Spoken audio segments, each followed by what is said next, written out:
മോഹിനിയാട്ടത്തിൻ്റെ total ഇത് അതിൻ്റെ സ്ക്രിപ്റ്റാണ് അതിൻ്റെ ഏറ്റവും വലിയ ഹൈലൈറ്റ് എന്ന് പറയുന്നത്. നമ്മളെല്ലാവരെയും കടത്തി വെട്ടി തന്നെ പറയാം അതിനകത്ത്. ബേബി ജീൻ ഷോ സ്റ്റീലറാണല്ലോ. ഞാൻ അപ്പോഴേ പറഞ്ഞായിരുന്നു ഇങ്ങനത്തെ പരിപാടിക്കൊക്കെ ഇറങ്ങുമ്പോൾ എക്സ്പീരിയൻസ് ഒക്കെ ഉള്ള ആരെങ്കിലും കൊണ്ടുവരണം. അതായത് ആരുടെ പറയണ മമ്മൂക്കാനോട്. നിങ്ങൾ ആലോചിക്കുക, വല്ല കഥ വിട്ടിട്ട് സിനിമാ സെറ്റിൽ ഞാൻ മമ്മൂട്ടിനെ കുറിച്ചാണ് പറയുന്നത്. അതായത് ഓട്ടോ എന്ന് പറഞ്ഞ സിനിമയ്ക്കകത്ത് കോഴിക്കോടാണ് കഥ നടക്കുന്നത്. കോഴിക്കോട് ഉള്ള ഓട്ടോറിക്ഷക്കാർ എല്ലാവരും തിരുവനന്തപുരം സ്ലാങ്ങിലല്ലേ സംസാരിക്കണത്. ഇതിപ്പോൾ അങ്ങനെയല്ല. ഇപ്പം സിനിമ എന്ന് പറയുമ്പോൾ ഇത് ഏത് സ്ഥലം, ആ സ്ഥലത്തിൻ്റെ ഇത് അങ്ങനെ ആൾക്കാർ ശ്രദ്ധിക്കുന്നത്. മറ്റേ ജിജ്ഞാസ എന്ന് പറഞ്ഞൊരു വാക്ക് എന്നൊരു സാധനം പറഞ്ഞപ്പോൾ ഫാദേക്ക് ഇങ്ങനത്തെ വാക്കുണ്ടോ. പറവ എന്ന് പറഞ്ഞ സിനിമ സൗബിയുടെ ജീവിതത്തിൽ എന്താ പറയുക, ജീവിതത്തിൻ്റെ ഒരുപാട് ഏടുകൾ ഓർത്തിണക്കിയ ഒരു സിനിമയാണ്. ശരിക്കും പറഞ്ഞാൽ ഇരുൾ എഴുതിയത് ആ സിനിമയിൽ വർക്ക് ചെയ്ത് എല്ലാവരും കൂടിയിട്ടാണ് ഞാൻ പറയുക. അതിനകത്ത് ആർട്ട് ഡയറക്ടർ അജയേട്ടൻ വരെ ഞാനുള്ളത് കൊണ്ട് മാത്രമല്ല, അല്ലെങ്കിൽ തന്നെ എനിക്ക് ഈ അടുത്ത കാലത്ത് ഇറങ്ങിയതിലും വെച്ചാൽ വൺ ഓഫ് ദ ഫേവറേറ്റ് മൂവിയാണ് Thalavara. Vijay is a performer, is a super star, is a leader, is a show, എന്താ പറയുക, ഈസ് എ ഷോ മാൻ. സൗഹൃദം ഒരു സ്ഥലത്ത് നിൽക്കും, സിനിമ വേറെ സ്ഥലത്ത് നിൽക്കും, അങ്ങനെയാണ്. അപ്പോൾ അത് രണ്ടും മിക്സ് ചെയ്ത ഒരു പരിപാടി എനിക്കില്ല. എന്തൊക്കെ പറഞ്ഞാൽ നാച്ചുറലായിട്ട് അഭിനയം എന്ന് പറഞ്ഞ സംഭവമില്ല. അഭിനയം ഈസ് എൻ അഭിനയം. അഭിരാം രാധാകൃഷ്ണനാണ് ഇന്ന് നമ്മോടൊപ്പം ഉള്ളത്. എനിക്ക് തോന്നുന്നു ഈ പ്രേക്ഷകർക്ക് അഭിരാം എന്ന് പറയുന്നതിനെക്കാട്ടിയും സുഭാഷ് എന്ന് പറയുന്നതാണെന്ന് തോന്നുന്നു കുറച്ചുകൂടെ കണക്റ്റ് ആവുന്നത്. അതെ, ഈ സുഭാഷ് എന്നുള്ളൊരു കഥാപാത്രം അതിൻ്റെ മെയിൽ വെർഷൻ മാത്രമല്ല, ഫീമെയിൽ വെർഷനും നമ്മളുടെ ചുറ്റും നമ്മുടെ വീടുകളിലൊക്കെ ഓരോ സുഭാഷുമാരുണ്ട്. അപ്പം അത്രയധികം പ്രേക്ഷകർക്ക് കണക്റ്റ് ആവുന്നൊരു കഥാപാത്രമാണ് സുഭാഷ് മാത്രമല്ല, എനിക്ക് എപ്പോഴും തോന്നിയിട്ടുള്ളത് അഭിരാം ചെയ്ത കഥാപാത്രങ്ങളൊക്കെ തന്നെയും പെട്ടെന്ന് പ്രേക്ഷകർക്ക് കണക്റ്റ് ആവുന്ന, പെട്ടെന്ന് റിലേറ്റ് ആവുന്ന കഥാപാത്രങ്ങളാണല്ലേ അഭിരാം എപ്പോഴും ചെയ്യുന്നത്. അതെങ്ങനെ ഈ കഥാപാത്രങ്ങളൊക്കെ അഭിരാമിനെ തേടി വരുന്നതാണോ അതോ അഭിരാം ചൂസ് ചെയ്യുന്നതാണോ? തേടി വരുന്നതാണ്. പിന്നെ ഇതെല്ലാം അവരുടെ മനസ്സിൽ ഒരു രൂപം ഉണ്ടാവുമല്ലോ ഒരു കഥാപാത്രത്തിന്. അത് ഒരു പരിധിവരെ അങ്ങനത്തെ ക്യാരക്ടേഴ്സ് മാത്രമേ എന്നെ ആൾക്കാർ വിളിക്കാറുള്ളൂ. അങ്ങനെ ഞാൻ ചെയ്തിട്ടുള്ളൂ. ഐ മീൻ ടോട്ടലി ഞാനല്ലാത്ത തരത്തിലുള്ള ഒരു പരിപാടിയൊന്നും ഇതുവരെ ചെയ്തതായിട്ട് ഓർമ്മയില്ല. അല്ല, അങ്ങനെ ചെയ്യണമെന്നുണ്ടോ? പിന്നെ ഉറപ്പായിട്ടുണ്ട്. ഒരു ഔട്ട് ഓഫ് ദ ബോക്സ് അങ്ങനെ എന്തെങ്കിലും ചെയ്യുമ്പോഴായിരിക്കുമല്ലോ നമുക്ക് അങ്ങനെ എന്തെങ്കിലും ചെയ്യുമ്പോഴായിരിക്കും നമുക്ക് പണി അറിയോ ഇല്ലയോ എന്ന് നമുക്ക് മനസ്സിലാവുന്നത്. അതായത് അങ്ങനെ എന്തെങ്കിലും ഒരു ക്യാരക്ടർ ഇമാജിനേഷനിലുണ്ടോ, ഒരു larger than life character? Larger than ലൈഫിൽ നിന്നല്ല, നോർമലി ഞാൻ എൻ്റെ ഒരു മാനറിസവും എൻ്റെ ഒരു അപ്പിയറൻസും ഒക്കെ അല്ലാത്ത രീതിയിൽ ഇപ്പോൾ ദിലീപേട്ടനൊക്കെ അങ്ങനെ ഒരുപാട് ജയേട്ടനൊക്കെ ചെയ്യുന്നില്ലേ, ഒരുപാട് വെറൈറ്റി സംഭവങ്ങൾ, വ്യത്യസ്തമായ സംഭവങ്ങളൊക്കെ ചെയ്യണമെന്ന് ആഗ്രഹമുണ്ട്. വന്നാൽ ശ്രമിക്കും അതിനുവേണ്ടി. എനിക്ക് ഈ ലാർജർ ദാൻ ലൈഫ് എന്ന് പെട്ടെന്ന് പറഞ്ഞപ്പോഴേ എനിക്കത് ഓർമ്മ വരുന്നത് ഈ ജാനേമനിലൊരു സീനുണ്ടല്ലോ, ഒരു സൂപ്പർമാൻ പരിവേഷത്തോടെ ഇവന്റ് മാനേജർ ഇങ്ങനെ നിൽക്കുന്നൊരു സീനുണ്ടല്ലോ. അത് ഭയങ്കര രസമായിരുന്നു കേട്ടോ.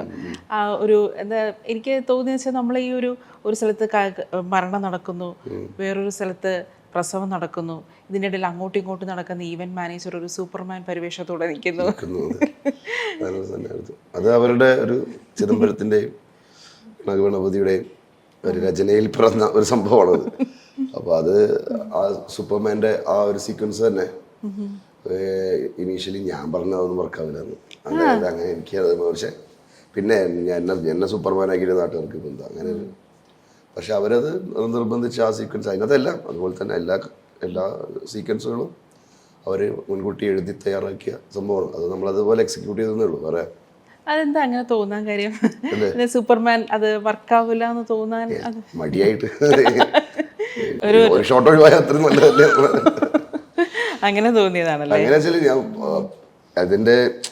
അതിൻ്റെ സംഭവം എന്ന് വെച്ചാൽ അത് നമ്മൾ ജാനമൻ ഷൂട്ട് ചെയ്തത് ഒരു 30 ദിവസം എല്ലാ ഈവനിങ്സുമാണ്. വൈകുന്നേരം ഒരു 6 മണിക്ക് തുടങ്ങിയാൽ രാവിലെ ഒരു 6 മണി വരെയാണ് ഷൂട്ട്. അങ്ങനെയാണല്ലോ, ഒരു രാത്രിയുടെ കഥയാണല്ലോ. അപ്പോൾ ഈ ഷോട്ട് എടുക്കുമ്പോഴേക്കും ഏകദേശം രാവിലെ 5:30 ആയിരുന്നു. അപ്പോൾ ഞാൻ വിചാരിച്ച ആ തിരക്കിനിടയിൽ അതൊക്കെ എടുത്ത് ഇനിയിപ്പോൾ വെളിച്ചം വരുവാണ്, വെട്ടം വരുവാണ്. അപ്പോൾ ഞാനൊരിടത്തൊന്നും ഒഴിവാക്കിക്കൂടെ, അത് കുഴപ്പമില്ല, അതില്ലെങ്കിലും ഓക്കെ അല്ലേ സംഭവം. അവരൊന്നില്ല കേട്ടോ, അതാണ് അതിന്റെ മെയിൻ സാധനം. തിയേറ്ററിൽ പോയപ്പോൾ അതിന് വൻ കൈയടിയായിരുന്നു. എനിക്ക് മനസ്സിലായിരുന്നു ജഡ്ജ്മെന്റ് ഒക്കെ തെറ്റാണെന്ന് മനസ്സിലായി. ഇപ്പോ 7ാം അറിവ് സിനിമയില്ലേ സൂര്യയുടെ, അത് ശ്രദ്ധിച്ചിട്ടുണ്ടായിരുന്നോ? ഇപ്പൊ ഞാൻ ഷൂട്ടിന് പോയപ്പോഴാണ് റെഫറൻസ് വന്നത്, സുഭാഷിന്റെ നോട്ടവും ജൂനിയർ സീനിന്റെ നോട്ടവും. കണ്ടിട്ടുണ്ടായിരുന്നില്ല. അല്ല, സോഷ്യൽ മീഡിയയിൽ അത് ഇപ്പൊ കണ്ടായിരുന്നു. കാണുന്നുണ്ട്. കാണുന്നുണ്ടല്ലേ ആ നോട്ടം? ഇപ്പൊ കാണുന്നുണ്ട്. അത് ഷൂട്ട് ചെയ്യുന്ന സമയത്ത് ഞാനത് കണ്ടിട്ടില്ല. ആ അപ്പൊ അവൻ കൃഷ്ണദാസിന്റെ അടുത്ത് പറഞ്ഞു, ഡയറക്ടറുടെ അടുത്ത് പറഞ്ഞു ഇത് 7-ാം അറിവിന്റെ റെഫറൻസ് ആണ്. ഓഹോ. പിന്നെ ഞാനത് മനഃപൂർവ്വം ഞാനത് കണ്ടില്ല. കാരണം വെച്ചാൽ എന്തേ അത് കണ്ടപ്പോൾ അതേപോലെ ആക്കാനുള്ള സംഭവം എന്തൊക്കെയാ. പക്ഷെ അതും ഈ പറഞ്ഞ പോലെ ഇത്രയും അക്സെപ്റ്റൻസ് ഉണ്ട് എന്നുള്ളത് ഭയങ്കര അത്ഭുതമായി. കാരണം ഞാനത് പിന്നെയാണ് ഞാൻ 7-ാം അറിവ് കാണുന്നതും. ആ നോട്ടം എങ്ങനെ വേണമെന്നാണ് കൃഷ്ണദാസ് പറഞ്ഞ ഡയറക്ടർ? ഷാർപ്പ് നോട്ടം, അതായത് ഇമ്മ വെട്ടാതെയുള്ള ഒറ്റ ലുക്ക്. ആ ലുക്കിൽ അവൻ ബേബിയുടെ ക്യാരക്ടർ ഞെട്ടണം എന്നുള്ളതാണ് പറഞ്ഞത്. അപ്പം സീനിയർ സുഭാഷിന്റെ മനസ്സിൽ എന്തായിരിക്കണമെന്നാണ് പറഞ്ഞിട്ടുള്ളത്? അല്ല, ഇതാണ് 7-ാം അറിവിൽ ഇങ്ങനെയാണ്. ഒരു മനുഷ്യൻ മറ്റൊരു മനുഷ്യനെ നോക്കി ലോക്ക് ചെയ്യുന്ന ഒരു പരിപാടി ഉണ്ട്. അതായത് ഒറ്റ നോട്ടത്തിൽ അയാൾക്ക് നിങ്ങളെയും അയാൾ എന്തോ ഒരു കണക്ഷൻ ഉണ്ട് എന്ന് തോന്നിക്കുന്ന രീതിയിലൊരു നോട്ടം. അങ്ങനെ പറഞ്ഞുള്ളൂ. പിന്നെ നോക്കി. ഈ സുഭാഷിന്റെ കോസ്റ്റ്യൂംസ് ഒക്കെ ഞാൻ ശ്രദ്ധിച്ചായിരുന്നു. വളരെ ലൂസായിട്ടുള്ള ഉടുപ്പാണ് ഇടുന്നത് അല്ലേ? മാത്രമല്ല മറ്റേ കൈലി ഇങ്ങനെ വലിച്ചു കെട്ടിയുള്ള ആ ഒരു സ്റ്റൈലൊക്കെ ഉണ്ടല്ലോ. ആ കൈലി ഇങ്ങനെ വലിച്ചു കെട്ടിയുള്ള ഒരു സ്റ്റൈലും ഉണ്ട്. അതെന്താണ് റിഫ്ലക്ട് ചെയ്യാൻ ഉദ്ദേശിച്ചത് ആ കഥാപാത്രത്തിന്റെ? അവർ കഥാപരമായിട്ട് പറഞ്ഞേക്കുന്ന വെച്ചാൽ ഞാൻ ഒരു 1-2 ദിവസത്തേക്ക് എന്തോ പോയതല്ലേ. അപ്പൊ ഞാൻ ഡ്രസ്സൊന്നും കൊണ്ടുപോയിട്ടില്ല അധികം. അപ്പോൾ അവിടെ സ്വാതിദാസിന്റെ ക്യാരക്ടർ ഇല്ലേ, ഗോപൻ എന്ന് പറഞ്ഞ, അപ്പൊ ഗോപന്റെ ടീഷർട്ടാണത്. അതാണ് ആ സൈസ്. സ്വാതിയുടെ ടീഷർട്ടാ. അപ്പോൾ ഞാൻ പറഞ്ഞു, അപ്പൊ ഞാൻ ഒരു ബാഗ് കൊണ്ടുവന്നിട്ട് അതിനകത്ത് ഡ്രസ്സ് ഉണ്ടാവില്ലേ, അല്ലാതെ നിങ്ങൾ വെളിയിൽ പോകുമ്പോഴുള്ള ഷർട്ട്സും മുണ്ടുകളും മാത്രമേ കൊണ്ടുവന്നിട്ടുള്ളൂ. അപ്പോൾ ഇത് സ്വാതിയുടെ അങ്ങനെ ലൂസ് സാധനം, അതൊരു കോമഡി ആവും, അങ്ങനെ അത് യൂസ് ചെയ്ത്. പിന്നെ ഈ നൈറ്റ് സീനിൽ വന്നപ്പോഴേക്കും വീണ്ടും അതേപോലത്തെ ഒരു ഷർട്ട് വന്നപ്പോൾ ഞാൻ പറഞ്ഞു ഞാൻ വേറൊരു സാധനം കാണിച്ചു തരാം, ഇങ്ങനെ കെട്ടി. അങ്ങനെ പണ്ട് നമ്മുടെ നാട്ടിലൊക്കെ മുതിർന്ന ആൾക്കാരൊക്കെ ചെയ്യുന്നതാണ്. ഒന്ന് ചെയ്ത് നോക്കാം. ഞാൻ അങ്ങനെ കെട്ടിയിട്ട് ദാസിന് കാണിച്ചു കൊടുത്തു. അവൻ പറഞ്ഞു ഇത് മതി എന്ന് പറഞ്ഞു. അങ്ങനെ നമ്മുടേതായിട്ടുള്ള എന്തെങ്കിലും ഓരോ സീൻ തുടങ്ങുമ്പോഴും ഇത് എന്താ പറയുക, ഇതിൻ്റെ മൈൻഡ് സെറ്റ് എന്ന് പറഞ്ഞാൽ നമ്മളൊരു കോമഡി മൂവി ചെയ്യാണ് എന്നുള്ളൊരു മൈൻഡ് സെറ്റിലാണല്ലോ നമ്മൾ അതിനെ അപ്രോച്ച് ചെയ്യുന്നത്. അപ്പം എന്തെങ്കിലും നമ്മുടെ ഭാഗത്തുനിന്ന് അവൻ എഴുതി വെച്ചിരിക്കുന്ന ഹ്യൂമർ അല്ലാതെയും നമ്മുടെ ഭാഗത്തുനിന്ന് എന്തെങ്കിലുമൊക്കെ കോൺട്രിബ്യൂട്ട് ചെയ്യാൻ പറ്റുമെന്ന ശ്രമത്തിൻ്റെ ആ സംഭവം ഞാൻ ചെയ്തിട്ട് കെട്ടി നടന്നതിലൂടെ ഇത് കൊള്ളാന്ന് പറഞ്ഞു. അങ്ങനെ എനിക്ക് ഇപ്പം തോന്നിയിട്ടുള്ളതെന്ന് വെച്ചാൽ അഭിരാം തന്നെ പല ഇൻ്റർവ്യൂസിലും പറഞ്ഞിട്ടുണ്ട്. അതായത് മനുഷ്യർ ഒരുപാട് ശ്രദ്ധിക്കുന്ന ഒരാളാണ് അഭിരാം. ഒരുപാട് ബയോഗ്രഫീസ് വായിക്കാറുണ്ട്. അപ്പോൾ ഇങ്ങനെ ഈ മനുഷ്യരെ ശ്രദ്ധിക്കുക എന്ന് പറയുമ്പോൾ അതിൻ്റെ ഒരു ഒബ്സർവേഷൻ എന്നുള്ളൊരു സംഭവം ഉണ്ടല്ലോ. ഇപ്പം ആക്ടർ എന്നുള്ളൊരു ആ ഒരു വാക്ക് നമ്മൾ മുറിഞ്ഞു പറയുകയാണെങ്കിൽ അതിനകത്ത് ഒബ്സർവേഷനാണ്. അപ്പോൾ ഈ മനുഷ്യരെ ഒബ്സർവ് ചെയ്യുന്നത് പല രീതിയിലായിരിക്കുമല്ലോ. ഇപ്പം അവരുടെ ഇപ്പം ചില മനുഷ്യർ വളരെ ഇൻസെക്യൂർ ആയിരിക്കും. ചുറ്റുമുള്ള ആൾക്കാർ നമ്മൾ അറ്റാക്ക് ചെയ്യാൻ വരുന്നുണ്ടോ, അവരുടെ നീക്കങ്ങൾ എന്തായിരിക്കും, ആ രീതിയിലുള്ള ഒബ്സർവേഷൻ ഉണ്ട്. ഇപ്പം സുഭാഷ് എന്നൊരു ക്യാരക്ടർ നമുക്ക് അവതരിപ്പിക്കണമെങ്കിൽ അത്തരം ഒരുപാട് ആൾക്കാർ നമ്മൾ ചുറ്റും കാണുമല്ലോ. സബ് കോൺഷ്യസ്ലി അൺകോൺഷ്യസ്ലിയും ഒക്കെ നമ്മൾ ആൾക്കാരെ കണ്ടുപോകല്ലേ. അപ്പോൾ പിന്നെ നമ്മളിങ്ങനെ ഒരു കഥാപാത്രം ഒരു സാധനം വരുമ്പോഴേക്കും ആ മെമ്മറീസാണ് വരുന്നത്. അയാൾ ഇങ്ങനെ ആയിരിക്കും. അല്ലാതെ നമ്മൾ ഈ ഉദ്ദേശത്തോടു കൂടി ആരും നോക്കുന്നില്ലല്ലോ. ഒരാളെ നോക്കിയിട്ട് ഇയാളെ പോലെ ചെയ്യാൻ പറ്റുമോ എന്നുള്ളതല്ല. ഇങ്ങനെ ഒരു കഥാപാത്രം നമുക്ക് ബ്രീഫ് ചെയ്യുമ്പോൾ നമ്മുടെ മനസ്സിൽ ഒരുപാട് മെമ്മറീസ്, ഇപ്പം നമ്മളൊക്കെ നാട്ടിൻ പുറത്ത് നിങ്ങൾ പറഞ്ഞ പോലെ നമ്മൾ കണ്ടിട്ടുള്ള കുറേ ചേട്ടന്മാരും ഇങ്ങനെയൊക്കെ തന്നെയാണ് നമ്മുടെ മനസ്സിൽ ഓടി വരിക. അത് അവിടെ ഉണ്ടാവുന്നേ ഉള്ളൂ. നമ്മുടെ ഒരു തിങ്കിങ്ങിൽ അത് അവിടെ കിടക്കും. ചെയ്യുന്നത് പിന്നെ ലാലേട്ടൻ പറയുന്ന പോലെ യാന്ത്രികമായിരിക്കും. അല്ല, അതിന്റെ ഒരു മനുഷ്യരെ ശ്രദ്ധിക്കുന്ന ഒരു രീതി എന്ന് പറയുമ്പോഴേ അത് ഞാൻ പറഞ്ഞതെന്ന് വെച്ചാല് അവരുടെ ഇന്നർ കോൺഫ്ലിക്റ്റിലേക്ക് ആ രീതിയിലേക്ക് ഡെപ്തിലേക്ക് ചെന്നിറങ്ങാറുണ്ട്. അല്ല, അത് ഞാൻ പറഞ്ഞതിന്റെ അടിസ്ഥാനം എന്ന് പറഞ്ഞാല് അതാണല്ലോ നമ്മുടെ പാഠം.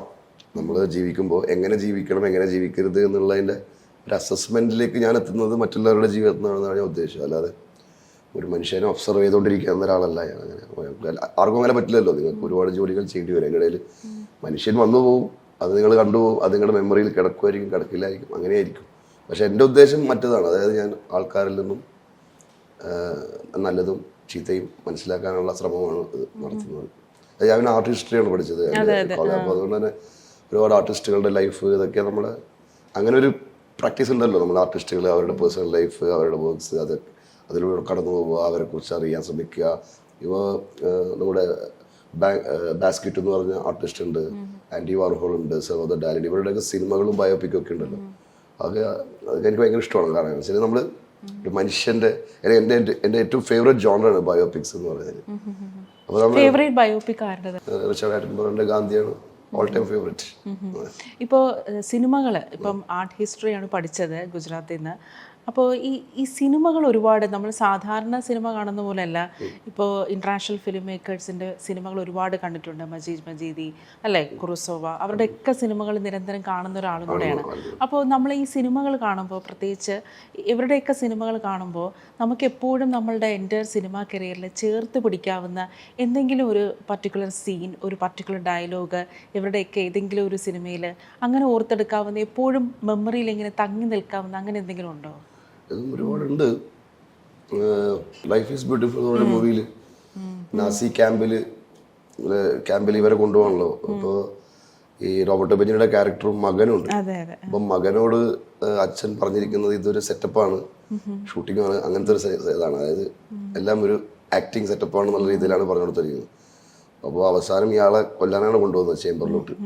പോകുമ്പോഴും ഇയാൾ മാർച്ച് പാസ്റ്റ് ആയിട്ട് നടക്കുന്നത്, അയാളെ പെർഫോം ചെയ്യുന്ന രീതിയിൽ അയാൾ മാർച്ച് പാസ്റ്റ് ആയിട്ട് നടക്കുന്നു. അപ്പോൾ ആ കുട്ടി വിശ്വസിക്കുന്നു. അത് ആ ഒരു സീൻ എനിക്ക് എപ്പോഴും ഭയങ്കര മെമ്മറിയിൽ നിൽക്കുന്ന ഒരു സീനാണ്. റോബർട്ടോ ബെഞ്ചിനി എൻ്റെ വൺ ഓഫ് ദ ഫേവറേറ്റ് ആക്ടറുമാണ്. അപ്പോൾ അതാണ് എൻ്റെ മനസ്സിൽ പെട്ടെന്ന് ചോദിച്ചപ്പോൾ ഓർമ്മ വന്നത്. ഇനി വീട്ടിൽ പോയി നോക്കിയാൽ വേറെ കൂടെ ഓർമ്മകൾ വരും. അത് ഇപ്പോൾ ഈ പൊതുവേ നമ്മൾ ഈ +2 ഒക്കെ കഴിഞ്ഞ് നമ്മളൊരു കോഴ്സ് സെലക്ട് ചെയ്യുമ്പോൾ ഉണ്ടല്ലോ, ഈ ആർട്ടും ഹിസ്റ്ററിയൊക്കെ പഠിക്കാനായിട്ട് നമ്മൾ താല്പര്യപ്പെടുകയാണെങ്കിൽ പൊതുവെ ചുറ്റിനുള്ളവർ നമ്മൾ ഡീമോട്ടിവേറ്റ് ചെയ്യാറുണ്ട്. അതൊക്കെ പഠിച്ചിട്ട് എന്ത് ചെയ്യാനാണ് ലൈഫിൽ, അങ്ങനെ ഒരു പൊതു പ്രവണത ഇപ്പോഴും ഉണ്ടല്ലോ. അപ്പോൾ അങ്ങനെ എന്തെങ്കിലും ഒരു ഡീമോട്ടിവേഷൻ ഉണ്ടായിരുന്നോ? അതോ എനിക്കുണ്ടായില്ല. കാരണം എൻ്റെ 2 അമ്മാവന്മാരും ഫൈൻ ആർട്സ് കോളേജിൽ പഠിച്ച വ്യക്തികളാണ്, പഠിപ്പിച്ച വ്യക്തികളാണ്. ഞാൻ അവിടെ ജോയിൻ ചെയ്യുമ്പോൾ എൻ്റെ അമ്മാവൻ ഓൾറെഡി ഒരു പ്രൊഫസറാണ്. എൻ്റെ കുടുംബത്തിൽ അങ്ങനെ ഒരു സെറ്റപ്പ് ഇല്ല. I mean they are more ഇതുമായിട്ട് കണക്റ്റഡ് ആയിട്ടുള്ള ആൾക്കാരായതുകൊണ്ട് ലിബറലാണ്, ആർട്ട് മൈൻഡഡ് ആണ്, അതുകൊണ്ട് പ്രശ്നമില്ല. ഇപ്പോൾ ഈ ആർട്ട് ഹിസ്റ്ററി പഠിക്കുമ്പോൾ ഉണ്ടല്ലോ, ഇപ്പോൾ പറഞ്ഞല്ലോ ഒരുപാട് ആർട്ടിസ്റ്റുകളുടെ പേര് പറഞ്ഞു. ഇപ്പോൾ ഒരു ആക്ടർ ആകുമ്പോൾ ഈ ആർട്ട് ഹിസ്റ്ററി ഏതൊക്കെ രീതിയിലാണ് ഒരു ആക്ടറിൻ്റെ മൈൻഡിനെ ഇൻഫ്ലുവൻസ് ചെയ്യുന്നത്? പ്രത്യേകിച്ച് ഒരു രീതിയിലില്ല. Acting is a different thing. അത് നമ്മൾ അതിലേക്ക് ഞാൻ വരുന്നത് വേറെ ഒന്നുമല്ല. അത് നമ്മൾ സിനിമയിൽ മുന്നേ നാടകം, അങ്ങനത്തെ പരിപാടികളിലൂടെയാണ് ഞാൻ അഭിനയം എന്ന് പറഞ്ഞ സംഭവത്തിലേക്ക്. അപ്പോൾ അതും ഇതായിട്ട് ഇങ്ങനെ കണക്ട് ചെയ്തൊരു ബന്ധമുണ്ടോ എന്ന് എനിക്കറിയാൻ പാടില്ല.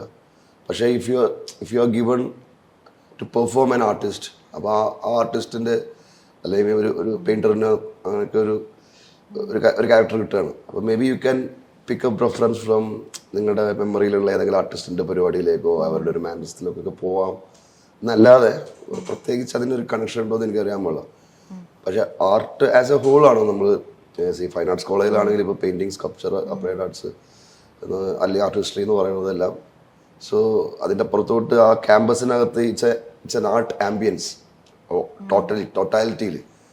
അപ്പോൾ ആൾക്കാർ സംസാരിക്കുന്നത് മിക്കവാറും എന്തെങ്കിലും തരത്തിൽ ആർട്ടിനുമായിട്ട് റിലേറ്റഡുള്ള സംഭവങ്ങളായിരിക്കും, സിനിമയായിട്ടുള്ള റിലേറ്റഡുള്ള സംഭവങ്ങളായിരിക്കും. അതുകൊണ്ട് തന്നെ സോ ഒരു എന്താ പറയണ്ടേ, ഐ മീൻ കോൺസ്റ്റൻ്റ് ആയിട്ട് നമ്മൾ ആർട്ടിൻ്റെ ഒരു ആംബിയൻസിൽ ഉണ്ടായ ആൾക്കാരാണ് ആസ് എ കോളേജ് ജീവിതം എന്ന് പറഞ്ഞാൽ. വേറെ കോളേജ് പൊളിറ്റിക്സ് അങ്ങനത്തെ യാതൊരു പരിപാടിയില്ല, പ്രത്യേകിച്ച് ഫൈൻ ആർട്സുകാർക്ക് ഇല്ല, അറിയാമായിരിക്കും. ഫൈൻ ആർട്സിൽ അങ്ങനെ യാതൊരു തരത്തിലുള്ള രാഷ്ട്രീയ ഇടപെടലുകൾ ഇല്ല, ഉണ്ടാവാനും പാടില്ല. നമ്മളൊരു ആർട്ടിൻ്റെ ആംബിയൻസിൽ ഇങ്ങനെ ഇരിക്കുമ്പോഴേ, നമ്മൾ യൗവനമൊക്കെ ഈ ആർട്ടിൻ്റെ ആംബിയൻസിൽ ഇങ്ങനെ ഇരിക്കുമ്പോൾ നമ്മളുടെ ഒരു പെർസ്പെക്റ്റീവിൽ വരുന്ന മാറ്റം എന്താണ്? കാരണം അതിന് മുൻപുള്ള അഭിരാമം, അതിന് ശേഷമുള്ള അഭിരാമം എന്താണ് തോന്നിയിട്ടുള്ളത്? എനിക്ക് ആക്ച്വലി ഞാൻ ഈ ആർട്ട് എന്നുള്ള പരിപാടി നമ്മൾ വിട്ടിട്ട്, ഐ മീൻ കണ്ടംപററി ആർട്ട് ആണ്, ആർട്ട് ക്യൂറേഷൻ അല്ലെങ്കിൽ ആർട്ട് ഹിസ്റ്ററിയുമായി ബന്ധപ്പെട്ട കാര്യങ്ങൾ വിട്ടിട്ട് ഒരു 15 കൊല്ലമായി. ഐ മീൻ അത് ടോട്ടലി ഉപേക്ഷിക്കുകയാണ് ചെയ്തത് ഞാൻ. അതിൻ്റെ ആവശ്യമില്ലായിരുന്നു. നമുക്ക് ഒരു സൈഡിലൂടെ അതും വേണമെങ്കിൽ, ഞാൻ പഠിപ്പിച്ചുകൊണ്ടിരുന്നതാണല്ലോ ഒരു അറബി കോളേജിൽ, വേണമെങ്കിൽ ഒരു സൈഡിലൂടെ അതും ചെയ്യാമായിരുന്നു, ഇതൊന്നും ചെയ്യാമായിരുന്നു. പക്ഷേ ഞാൻ കോൺസ്റ്റൻ്റ്ലി അത് നിർത്തിയതാണ്. സിനിമ എന്ന് പറഞ്ഞ സാധനം ഭയങ്കര കൂടുതൽ കയറി മനസ്സിൽ. ചില സ്റ്റേജിൽ ആൾക്കാർക്ക് ഉണ്ടാവുമല്ലോ, അത് കിട്ടിയേ തീരൂ എന്നുള്ള അവസ്ഥ വരുമല്ലോ. അങ്ങനെ അതാണ് ഞാൻ സിദ്ധു ഭായിൻ്റെ അടുത്ത് പറയണത്, സിദ്ധാർത്ഥ ഭരതൻ. പിന്നെയാണ് ആ സൗഹൃദ വലയത്തിലൂടെ ഓരോ സിനിമകളിലേക്ക് അദ്ദേഹത്തിനോട് പറഞ്ഞു എനിക്കും സിനിമയിൽ എന്തെങ്കിലും ചെയ്യണം എന്ന് പറഞ്ഞപ്പോൾ അയാൾ പറഞ്ഞു നമ്മളെല്ലാവരും സിനിമ ഉണ്ടാക്കാൻ നടക്കുന്ന ആൾക്കാരാണ്, നീ കൂടിക്കുന്നു. അങ്ങനെയാണ് കൂടെ കൂടിയത്. ഈ ചന്ദ്രേട്ടൻ എവിടെയെന്നുള്ള സിനിമയിലാണ് ആദ്യത്തെ സിനിമ. അപ്പോൾ ദിലീപ് ഭയങ്കരമായിട്ട് മോട്ടിവേറ്റ് ചെയ്തു എന്ന് പറഞ്ഞാൽ നന്നായി പറഞ്ഞു. ദിലീപേട്ടൻ നന്നായി പറഞ്ഞു. പിന്നെ അതിനുശേഷം ആ ഷൂട്ടിംഗ് ഉടനീളവും അതിനുശേഷവും ദിലീപേട്ടൻ എവിടെ കണ്ടാലും നല്ല സ്നേഹം ആണ്. ദിലീപേട്ടനോട് എനിക്ക് നല്ല സ്നേഹവും ബഹുമാനമാണ്. അദ്ദേഹം പറയുന്നത് പറയാതെ ഇരിക്കാലോ, പക്ഷെ അദ്ദേഹം പറഞ്ഞു നന്നായിട്ടുണ്ടെന്ന് പറഞ്ഞു. അപ്പോൾ അതെനിക്ക് വളരെ ഇതായി. കാരണം അത് ദിലീപേട്ടനാണ്, എൻ്റെ ആദ്യത്തെ സിനിമയാണ്. ഒരാൾ നന്നായി എന്ന് പറയുമ്പോൾ, അതായത് ഒരാൾ ഷോട്ട് കഴിഞ്ഞിട്ട് എല്ലാവരും കൊണ്ട് മോണിറ്ററിലിരിക്കുന്നു. അപ്പോൾ എന്നെ സമീർ തായർ അവരങ്ങ് പറഞ്ഞു, ഞാൻ വിളിച്ചത് എന്താ, ഞാൻ തെറ്റിപ്പോയാൽ എന്താണ്. അപ്പോൾ ദിലീപേട്ടൻ പറഞ്ഞു, നീ ആരും നല്ലത് നന്നായിട്ടെന്ന് പറഞ്ഞു. ദിലീപേട്ടൻ പെട്ടെന്ന് അത് മനസ്സിലായില്ല ഞാനാണെന്ന്. പെട്ടെന്ന് ഇങ്ങനെ വന്നു, ആരാന്ന് ചെയ്തതെന്ന് അറിയില്ലല്ലോ. അപ്പോൾ ഞാൻ ആസ് എൻ AD നമ്മളെ കണ്ടിട്ടുണ്ട് അവിടെ. പക്ഷെ ഞാൻ ആ കൂളായിട്ട് അത് ചെയ്തു പോയത് പുള്ളിയുടെ നന്നായിട്ടെന്ന് തോന്നുന്നു. അത് അതിൻ്റെ ഡബ്ബിങ്ങിന് വന്നപ്പോൾ സൗബിൻ അത് കണ്ടിട്ടാണ് എന്നെ പറവയിലേക്ക് അഭിനയിക്കാൻ വിളിക്കുന്നത്. അങ്ങനെ എല്ലാം കണക്റ്റഡാണ്. ഈ പറവയിലേക്ക് പോകുന്നതിന് മുൻപേ ലൈഫിൽ നേരിട്ട് കുറേ പ്രശ്നങ്ങളുണ്ടായിരുന്നില്ലേ, കുറേ ചാലഞ്ചസ് ഉണ്ടായിരുന്നില്ലേ? കാരണം സിനിമകൾ കിട്ടണമല്ലോ. അല്ല, അങ്ങനെ ഒരു സ്ട്രഗിൾ ഉണ്ടായിട്ടില്ല. കാരണം വെച്ചാൽ സിദ്ധുബായിന്റെ കൂടെ ആയിരുന്നു ഞാൻ വർക്ക് ചെയ്തോണ്ടിരുന്നത്. കാരണം സിദ്ധാർത്ഥന് ആക്സിഡന്റ് പറ്റിയതിനു ശേഷം ആ ഒരു ഗ്യാപ്പില് ജീവിതം എങ്ങോട്ട് മുന്നോട്ട് പോകും എന്നുള്ളൊരു പ്രശ്നം ഉണ്ടായിരുന്നില്ല? ഇല്ല, അങ്ങനെയല്ല. നമ്മളെന്തായാലും ഇന്നല്ലെങ്കിൽ നാളെ തിരിച്ചു വരും എന്നുള്ള പ്രതീക്ഷ തന്നെയായിരുന്നു സിദ്ധുബായിക്ക് ഉണ്ടായിരുന്നത്. അദ്ദേഹം ചികിത്സയിലായിരുന്ന സമയത്തും നമ്മളിരുന്ന് ചർച്ച ചെയ്തുകൊണ്ടിരുന്നതൊക്കെ സിനിമേൻ്റെ നമ്മൾ റെഡിയായി വരുമ്പോൾ നമ്മളൊരു സിനിമയിലേക്ക് ചെയ്യാനെത്തുന്ന രീതിയിൽ തന്നെയായിരുന്നു അദ്ദേഹം അത് ചെയ്തുകൊണ്ടിരുന്നത്. അപ്പം ഞാനങ്ങനെ ജീവിതത്തിൽ ഒരു കാര്യത്തിലും അങ്ങനെ ടെൻഷൻ അടിച്ചിരിക്കുന്ന ഒരു വ്യക്തിയല്ല. ലൈഫ് എങ്ങനെയാണ് വരുന്നത് അങ്ങനെ തന്നെ എടുക്കുന്ന ഒരു വ്യക്തിയാണ്. ദുഃഖമില്ല, സന്തോഷമില്ല, ഒന്നുമില്ല, എല്ലാം വളരെ നോർമലായിട്ട് പോകുന്നതാണ്. പക്ഷേ ആ സമയത്ത് എൻ്റെ കൺസേൺ കുറേ കൂടെ സിദ്ധുബായിയുടെ ഹെൽത്തും സിദ്ധുബായിയുടെ റിക്കവറിയും തന്നെയായിരുന്നു. കാരണം അദ്ദേഹം റിക്കവറായി വന്നാലേ എനിക്ക് എന്തെങ്കിലും കാര്യമുള്ളൂ എന്നുള്ളതും ഒരു കാര്യമാണ്. പ്ലസ് ഈ ഞാൻ കണ്ടതിലും വെച്ച് വളരെയധികം സിനിമയെക്കുറിച്ചും മറ്റ് എല്ലാ കലാരൂപങ്ങളെക്കുറിച്ചും ഭയങ്കരമായിട്ടുള്ള ഒരറിവും എക്സ്പോഷറൊക്കെ ഉള്ള ഒരു വ്യക്തിയാണ് സിദ്ധുബായി. അപ്പം എൻ്റെ ഓൾമോസ്റ്റ് എല്ലാ ഇൻട്രസ്റ്റ് പോയിന്റും സിദ്ധുബായിക്ക് ഉണ്ട്. അത് ക്രിക്കറ്റ്, മ്യൂസിക്, സിനിമ, എല്ലാം സിദ്ധുബായിക്കുണ്ട്. അപ്പോൾ ആൻഡ് സിദ്ധുബായി ഒരു ഒറേഷ്യസ് ആയിട്ടുള്ള റീഡറാണ്, ഭയങ്കരമായിട്ട് പുസ്തകങ്ങൾ വായിക്കുന്ന വ്യക്തിയാണ്. അപ്പോൾ അതൊക്കെ എനിക്ക് ഭയങ്കര he's a good influence for me. അപ്പോൾ അതുകൊണ്ട് ആ ഡിപ്രഷൻ അല്ല എനിക്ക് ഉണ്ടായിരുന്നത് ആ സമയത്ത്. I wanted him to come back with full power. സംഭവിച്ചു പിന്നെ അദ്ദേഹം. പക്ഷെ അപ്പോഴേക്കും പറവ സ്റ്റാർട്ട് ചെയ്ത് സൗബിൻ്റെ അടുത്ത് വരാൻ പറഞ്ഞു. അങ്ങനെ ഞാൻ പോയതാണ്. പിന്നെ പറവ കുറച്ച് സമയം എടുത്തു, 1.5 കൊല്ലം എടുത്തു. അതുകൊണ്ട് അതിൻ്റെ ഇടയിൽ വർണ്ണത്തിൽ ആശങ്ക സ്റ്റാർട്ട് ചെയ്തപ്പോൾ എനിക്ക് ജോയിൻ ചെയ്യാൻ പറ്റില്ല. അങ്ങനെ സംഭവിച്ചു. ഇപ്പോൾ ഞാൻ ശ്രദ്ധിച്ചിട്ടുള്ളത്, ഈ പെർഫോമൻസിൽ ഞാൻ ശ്രദ്ധിച്ചിട്ടുള്ളത്, ഈ ആക്ടർ എന്നുള്ള വാക്കിൽ ഏറ്റവും ലാസ്റ്റ് ഉണ്ടല്ലോ, ഋതം. അഭിരാമിൻ്റെ ഡയലോഗ് ഡെലിവറിയിൽ ഒരു പ്രത്യേക ഋതമുണ്ട്. നമുക്ക് കേട്ടിരിക്കാൻ പെട്ടെന്ന് നമുക്ക് റിലേറ്റ് ചെയ്യാൻ പറ്റുന്ന, നമ്മളുടെ അടുത്ത ആരോ, നമ്മളുടെ സഹോദരനോ നമ്മളുടെ ചേട്ടനോ നമ്മളുടെ അമ്മാവനോ അങ്ങനെ ആരോ എന്നുള്ള തോന്നുന്ന രീതിയിലുള്ള ഒരു ഋതം ഡയലോഗിലുണ്ട്. ഈ ഋതം ആരെങ്കിലും നോട്ടീസ് ചെയ്ത് പറഞ്ഞിട്ടുണ്ടോ ഏതെങ്കിലും ഡയറക്ടർമാർ? കാരണം ഇപ്പോൾ സുഭാഷിൻ്റെ ഒരു ഡയലോഗ് ഉണ്ടായിരുന്നല്ലോ, എനിക്ക് ഈ ഒരു ആദ്യത്തെ സിനിമയിൽ ഫസ്റ്റ് ഹാഫിൽ ചെയ്യാൻ പറ്റുന്നതാണ് ഇവൻ ഒറ്റകൾ ചെയ്തത്. അപ്പോൾ അത്തരത്തിലുള്ള ഡയലോഗ് ഡെലിവറിയിലെ ഋതമുണ്ടല്ലോ, അത് അഭിരാം നോട്ടീസ് ചെയ്തിട്ടുണ്ടോ? അത് മറ്റാരെങ്കിലും നോട്ടീസ് ചെയ്ത് അതിന്റെ ഒരു ഇത് പറഞ്ഞിട്ടുണ്ടോ? നമുക്കൊരു രസമുണ്ടല്ലോ. ഡയലോഗ് ഡെലിവറി നാച്ചുറൽ ആണെന്ന് പറയാറുണ്ട് ആൾക്കാർ. എന്താണ് അവർ ഉദ്ദേശിക്കുന്നത് എനിക്ക് മനസ്സിലായില്ല. കൊള്ളാം എന്ന് ഞാൻ മനസ്സിലാക്കുന്നത്, അതായത് നല്ലതായിട്ടാണ് പറയുന്നത് തന്നെ മനസ്സിലാക്കുന്നത്. പിന്നെ ആ ഒരു ഡയലോഗ് കിട്ടിക്കഴിഞ്ഞാൽ നമ്മളത് എങ്ങനെ പ്രസന്റ് ചെയ്യും എന്നുള്ളതിൻ്റെ ഒരു ബാക്ക്ഡ്രോപ്പ്, അതിൻ്റെ നമുക്കുള്ള ഒരു എന്തായാലും പറയാം, അതിൻ്റെ ഒരു പ്രിപ്പറേഷൻ എന്ന് പറയുന്നത് നമുക്ക് കിട്ടിയത് സ്റ്റേജിൽ നിന്ന് തന്നെയാണ്.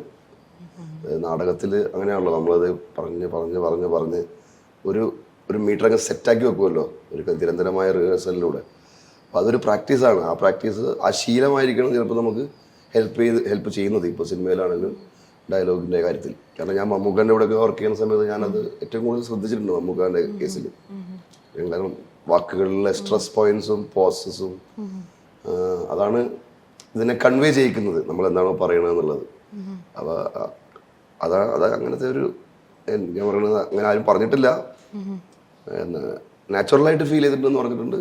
അങ്ങനെ അവർക്ക് അങ്ങനെ റിലേറ്റ് ചെയ്യാൻ പറ്റും, അത് തന്നെ എല്ലാവരും പറയാറ് തന്നെയാണ്. പക്ഷെ നമ്മൾ ഈ നാടകത്തിലാകുമ്പോൾ നമ്മൾ ഡയലോഗ് പഠിച്ച് പറയാന്നുള്ളതുണ്ടല്ലോ, കുറച്ചുകൂടെ സ്റ്റേജ്ഡ് ആയിരിക്കും. പക്ഷെ സിനിമയിലേക്ക് വരുമ്പോൾ നമ്മൾ വളരെ നാച്ചുറലായിട്ടല്ലേ അത് പറയേണ്ടത്? പഠിച്ചിട്ടാണ് പറയുന്നത്. എന്നാലും പക്ഷേ നാച്ചുറലായിട്ടാണല്ലോ അത് പറയേണ്ടത്. ഇല്ല, അത് നാച്ചുറലായിട്ട് അത് എന്തൊക്കെ പറഞ്ഞാലും നാച്ചുറലായിട്ട് അഭിനയം എന്നുള്ള സംഭവമില്ല. അഭിനയം ഈസ് അഭിനയം. കാരണം അത് ഇതാണ് ഞാനിപ്പോൾ പറയുന്നതാണ് നാച്ചുറൽ. അതായത് ഒരു പ്ലാൻ ഇല്ല ഇതിന്. പക്ഷെ സിനിമയിൽ അതിനൊരു പ്ലാൻ ഉണ്ട്. അത് ആ ഡയറക്ടറിന് ഈ മീറ്ററിൽ, ഈ സ്ട്രെസ്സിൽ, ഈ പോസിൽ അയാൾക്ക് വേണം. അപ്പം നമ്മളത് ആ രീതിയിൽ തന്നെ റിഹേഴ്സ് ചെയ്ത് ചെയ്യാൻ വേണ്ടി വരും. അതല്ലാതെ അവിടെ പോയിട്ട് നമുക്ക് തോന്നുന്ന പോലെ അങ്ങനെ ചില സിനിമകളുടെ രീതി അങ്ങനെയാണ്, ചില സിനിമകളുടെ രീതി അങ്ങനെ ആയിരിക്കില്ല, ചില സംവിധായകരുടെ രീതി അങ്ങനെയാണ്. ഞാനെന്ന് പറഞ്ഞോ, മൃദുൽ നായരുടെ കൂടെ വർക്ക് ചെയ്യാറുണ്ട് കാസർഗോഡ്, അവൻ നമ്മുടെ സുഹൃത്തുമാണ്. അപ്പോൾ അവനൊക്കെ ആകുമ്പോൾ അങ്ങനെ ഡയലോഗ് എന്താ വെച്ചാൽ പറഞ്ഞോ, എൻ്റെ സിറ്റുവേഷൻ പറഞ്ഞു തരും. എനിക്കത് തോന്നുന്നത് എന്താ വെച്ചാൽ കാസർഗോഡിൽ പ്രത്യേകിച്ച് നമ്മൾ ഈ പയ്യന്നൂർ കാസർഗോഡ് ആ സ്ലാങ്ങിൽ സംസാരിക്കേണ്ട ഒരു വഴിയാണ്. അപ്പോൾ അതും മെനക്കാരുണ്ട്, കാസർഗോഡും പയ്യന്നൂരും ഒക്കെ നമുക്ക് വളരെ സുപരിചിതമായ സാധനമാണ്. അത് നമുക്ക് എങ്ങനെ വേണമെങ്കിലും ചെയ്യാം. വേറെ നമ്മൾ ആ അച്ചുവിൻ്റെ വിചിത്രം എന്ന് പറഞ്ഞ പാടുണ്ടായിരുന്നു, അതായത് ഷൈൻ ടോം ചാക്കോ, അതൊരു തൃശ്ശൂർ ക്യാരക്ടറായിരുന്നു. പക്ഷെ അവിടെ പോയിട്ട് എനിക്കൊന്നും ചെയ്യാൻ പറ്റൂല, ഇംപ്രവൈസേഷൻ എന്ന് പറഞ്ഞ സാധനം നടക്കൂല ഈ തൃശ്ശൂർ ഭാഷയുടെ സമയം. അപ്പോൾ അത് അവരുടെ ഹെൽപ്പ് തന്നെ എടുക്കണം, അത് പ്രാക്ടീസ് ചെയ്യണം, റിഹേഴ്സ് ചെയ്യണം, ചെയ്യാൻ ശ്രമിക്കും. ഞാൻ പടം കണ്ടപ്പോഴും എനിക്ക് തോന്നിയത് ഞാനത് നന്നായിട്ട് ചെയ്തില്ല എന്നാണ്. ഇപ്പോൾ നമ്മളിപ്പോൾ കണ്ണൂർ, കാസർഗോഡ് അവർക്കൊരു പ്രത്യേക സ്ലാങ് കാണുമല്ലോ. പക്ഷേ അഭിരാം അങ്ങനെ സംസാരിക്കുമ്പോൾ എനിക്ക് അങ്ങനെ കണ്ണൂർ സ്ലാങ് അധികം ഫീൽ ചെയ്യുന്നില്ല.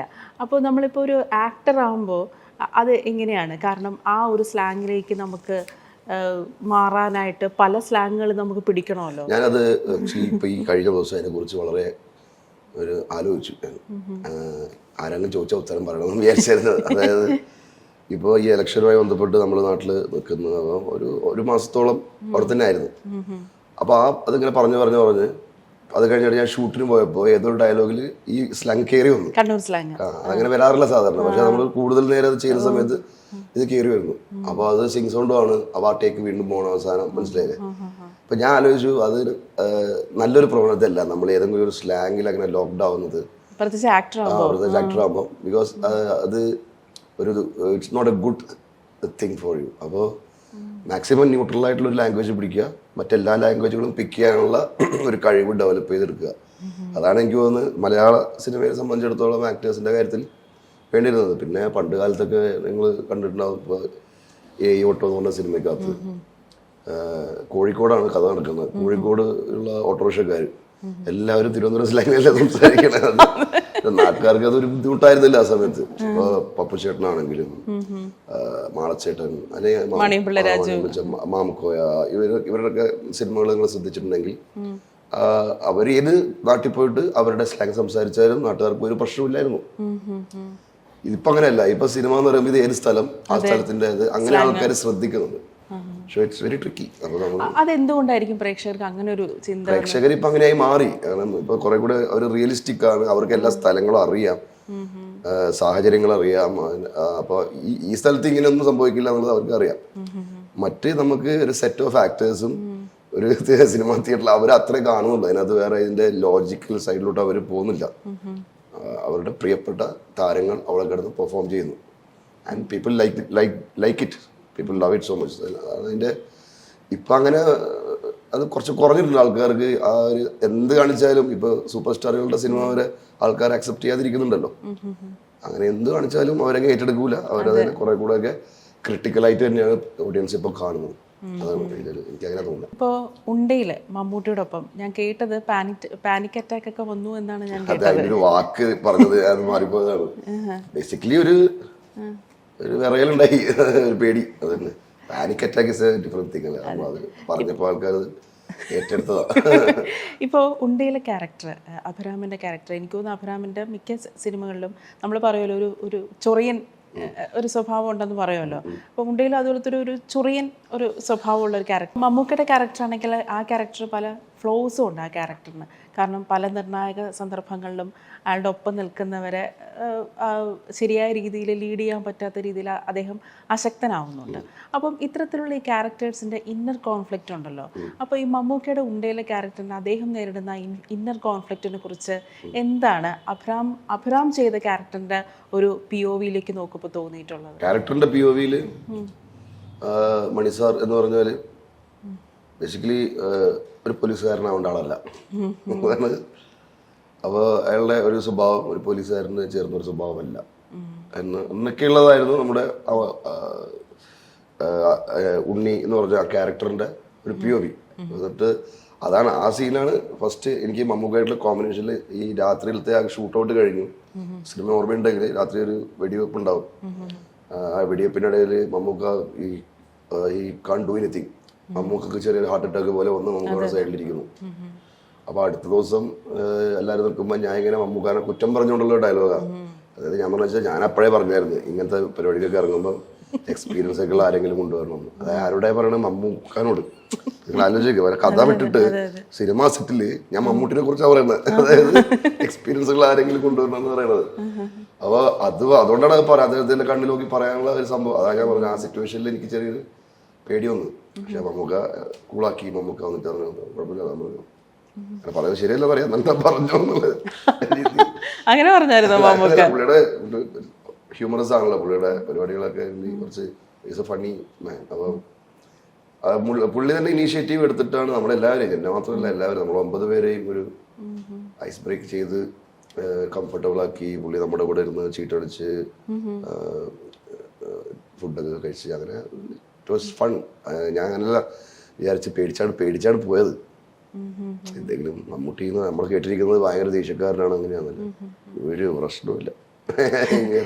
എനിക്ക് തോന്നുന്നത് അഭിരാം ഇപ്പം സൈജു കുറുപ്പും പല ഇൻ്റർവ്യൂസിനും പറഞ്ഞിട്ടുണ്ട്, ഇപ്പോൾ ഒരു ഫിലിമിൽ നിൽക്കണമെങ്കിൽ നമുക്ക് ആക്ടിങ് സ്കില്ല് മാത്രം പോരാ, ആൾക്കാരോട്ട് നല്ലതുപോലെ ഇടപെടുക, നല്ലോണം ഒരു നല്ലൊരു സൗഹൃദം ഉണ്ടാക്കുക, നല്ല പെരുമാറ്റം ഉണ്ടാക്കുക. പ്രശ്നക്കാരൻ എന്നുള്ളൊരു പേര് വരികയാണെങ്കിൽ പിന്നെ നമുക്ക് എത്ര വലിയ നടനാണെങ്കിലും പിന്നെ നമുക്ക് സിനിമകളൊന്നും കിട്ടത്തില്ല. ആ ഒരു പട്ടികയിൽപ്പെട്ട പ്രശ്നക്കാരനെന്നല്ല ഞാൻ ഉദ്ദേശിച്ചത്. അതായത് നല്ലൊരു സൗഹൃദം സിനിമയിലുണ്ട്. അതുകൊണ്ട് തന്നെ എനിക്ക് നല്ല കഥാപാത്രങ്ങൾ കിട്ടുന്നുണ്ട്. അപ്പോൾ ഈ ഒരു സൗഹൃദം ഉണ്ടല്ലോ, പ്രത്യേകിച്ച് സൗബിനുമായിട്ടുള്ളൊരു സൗഹൃദമൊക്കെ, ഈ സൗഹൃദത്തിനെ കുറിച്ച്, അതായത് സിനിമയിലെ സൗഹൃദത്തിനെ കുറിച്ച് അഭിരാമൻ എന്തൊക്കെയാണ് തോന്നിയിട്ടുള്ളത്? കാരണം പലരും പറയുന്നുണ്ട് സിനിമയിൽ സുഹൃത്തുക്കൾ പാടില്ല, ഉണ്ടാവരുത് എന്നൊക്കെ പറഞ്ഞിട്ടുണ്ട്.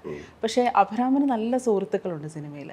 അപ്പം ഈ സിനിമയിലെ സൗഹൃദത്തെക്കുറിച്ച് എന്താണ് അഭിരാമന് തോന്നിയിട്ടുള്ളത്? സൗഹൃദം ഒരു സ്ഥലത്ത് നിൽക്കും, സിനിമ വേറെ സ്ഥലത്ത് നിൽക്കും, അങ്ങനെയാണ്. അപ്പോൾ അത് രണ്ടും മിക്സ് ചെയ്ത ഒരു പരിപാടി എനിക്കില്ല. കാരണം സിനിമയിലെ സൗഹൃദമായാലും മറ്റല്ലാതെ സൗഹൃദമായാലും എല്ലാ സൗഹൃദങ്ങൾക്കും അതിൻ്റെതായ വില കൽപ്പിക്കുന്ന ഒരു വ്യക്തിയാണ് ഞാൻ. അങ്ങനെ സിനിമാക്കാരുടെ സൗഹൃദത്തിൻ്റെ ഒരു പ്രത്യേകത എനിക്ക് അതല്ലേ. എൻ്റെ ഒരു ബേസിക് നേച്ചർ എന്ന് പറഞ്ഞാൽ എനിക്ക് ഒറ്റയ്ക്ക് അധികം സ്പെൻഡ് ചെയ്യാൻ പറ്റത്തില്ല. ഞാൻ ആരെങ്കിലും ഗ്യാങ്ങിനായിട്ടൊക്കെ അങ്ങനെ ഒരു എപ്പോഴും ആൾക്കാർ അങ്ങനത്തെ ഒരു സോഷ്യൽ പേഴ്സണാണ് ഞാൻ. അപ്പോൾ അതുകൊണ്ട് തന്നെ എനിക്ക് ആൾക്കാരുടെ കൂട്ടത്തിൽ നിൽക്കുന്നതും മിക്കവാറും സമയങ്ങളിൽ ആൾക്കാർക്ക് എൻ്റെ കൂടെ നിൽക്കുന്നതും എൻ്റർടൈൻമെൻ്റ് ആണ്. അപ്പോൾ അങ്ങനെ നിൽക്കുന്ന ആളാണ്. സൗബിനും സിദ്ധുബായും ഒക്കെ ഞാൻ പറയുന്നത് ഞാൻ സിനിമയിൽ വരുന്നതിന് മുന്നേ സുഹൃത്തുക്കളാണ്. അവരായിട്ടുള്ള സൗഹൃദമാണ് ശരിക്കും എന്നെ ഇതിലേക്ക് വരാൻ പ്രേരിപ്പിച്ചത്. സമീർ ഭായി ആണെന്ന്, സിദ്ധുബായി. അങ്ങനെ ഒറ്റയ്ക്കിരിക്കുമ്പോൾ എന്തെങ്കിലും ഡിസ്റ്റർബ്ഡ് ആവുന്ന ആളാണോ? ഒറ്റയ്ക്കിരിക്കേണ്ട കാര്യമില്ല, വെറുതെ ഡിസ്റ്റർബ്ഡ് ഒന്നും ആവില്ല. അല്ല, പലരും പറയണല്ലോ വളരെയധികം ഏകാന്തമായിരിക്കുമ്പോഴാണ് നമ്മുടെ പല ക്രിയേറ്റീവ് ആയിട്ടുള്ള പല കാര്യങ്ങളും വരുന്നത്. ഇല്ല, നമ്മളിപ്പോൾ ഞാനിപ്പോൾ അത്യാവശ്യം എഴുതാറൊക്കെ ഉണ്ട്. ഇരുളിന്റെ സഹരചയിതാവ് കൂടെ ആയിരുന്നില്ലേ? അതിപ്പോൾ നമ്മൾ വേറൊരു സ്ക്രിപ്റ്റും കൂടെ എഴുതുന്നുണ്ട്. ആ എഴുതുന്ന സമയത്തൊക്കെ പറയുമ്പോൾ നമ്മൾ ഒറ്റയ്ക്ക് തന്നെ ഇരിക്കും. പക്ഷെ അത് എഴുതി കഴിഞ്ഞിട്ട് ഒരു വൈകുന്നേരങ്ങളിൽ ഇത് കുറച്ച് ആൾക്കാരുടെ അടുത്ത് ബൗൺസ് ചെയ്യുന്ന ഒരു പരിപാടി. അപ്പോൾ അങ്ങനെ പക്ഷെ എഴുതുന്ന സമയത്ത് may be like that's the only time may be ഒറ്റയ്ക്ക് ഇരിക്കുക എന്നുള്ള. അങ്ങനെ രാവിലെ തൊട്ട് വൈകുന്നേരം വരെ ഇങ്ങനെ ആലോചിച്ചുകൊണ്ട് ഒറ്റയ്ക്ക് ഇരിക്കാനൊന്നും എനിക്ക് പറ്റൂല ഇതുവരെ. അപ്പോൾ I escape from that loneliness and എവിടെയെങ്കിലും പോകും. എവിടെയെങ്കിലും പോകുമെന്ന് പറഞ്ഞാൽ വേറൊരു കൂട്ടത്തിലേക്ക് പോകും. അല്ലാണ്ട് ഇങ്ങനെ ഈ പറഞ്ഞ പോലെ പബ്ലിക്കായിട്ട് പോകുന്ന ശീലമില്ല. അങ്ങനെ വേറെ സോഷ്യൽ അങ്ങനത്തെ വലിയ ഉത്സവം കല്യാണം പരിപാടിക്കൊന്നും പോകുന്ന ഒരു ഇതില്ല.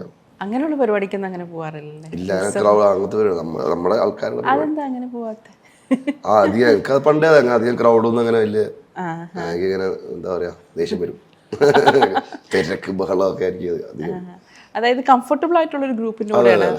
കംഫർട്ടബിൾ ആയ ഒരു ഗ്രൂപ്പ് എപ്പോഴും ഞാൻ ആദ്യം ഉണ്ടാക്കും. ഏത് സ്ഥലത്ത് പോയാലും അവിടെ ഒരു ഗ്രൂപ്പ് കംഫർട്ടബിൾ ആയിട്ടുള്ളത് നമ്മൾ തന്നെ ഐഡന്റിഫൈ ചെയ്ത് ഉണ്ടാക്കി അങ്ങനെ ഉണ്ടാക്കിയെടുത്ത സൗഹൃദങ്ങളാണ്. പിന്നെ സിനിമയിൽ സൗഹൃദത്തിൻ്റെ എന്ന് പറഞ്ഞാൽ ഞാൻ എൻ്റെ സുഹൃത്തുക്കളുടെ സിനിമയിൽ ഞാനിപ്പോൾ ഒരു 10-50 അടുത്ത് സിനിമകൾ അഭിനയിച്ചിട്ടുണ്ട്.